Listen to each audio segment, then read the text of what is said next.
અહીંયા મુશ્કેલી એવી છે કે સફાઈ થઈ નથી કેનાલમાં, ખડ ઉગી ગયું, પાણી હાલતું નથી, અંદર કચરો આવી રાખે છે અને ઠાવો થાય એટલે પાણી અંદર આવતું નથી. અમે હેરાન થઈ, સફાઈ હચોડી થઈ નથી એટલે બહુ હેરાન થાય.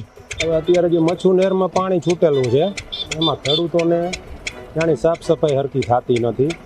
અવારનવાર બધી રજૂઆતો કરવા છતાં સાહેબો એમ કહે છે કે ના બધું કમ્પ્લીટ છે, પણ ખરેખર કાંઈ સાફ સફાઈ કરતા નથી અને ખેડૂતોને બહુ પારાવાર મુશ્કેલી પડે છે.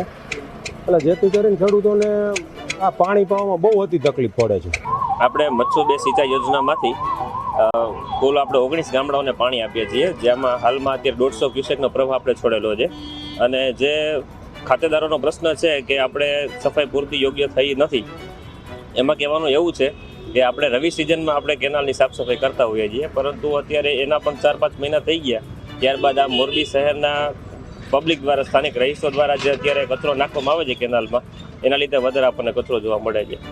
હાલમાં અત્યારે જે જગ્યાએ કેનાલમાં ડાટો લાગેલો હોય છે અથવા ખેડૂતો દ્વારા જે સાઠી નાખવામાં આવેલી હોય છે કેનાલમાં, એની સાફ સફાઈ ચાલુ છે જોડે જોડે, એટલે છેવાડાના ખેડૂતો સુધી પૂરતા પ્રમાણમાં પાણી પહોંચશે.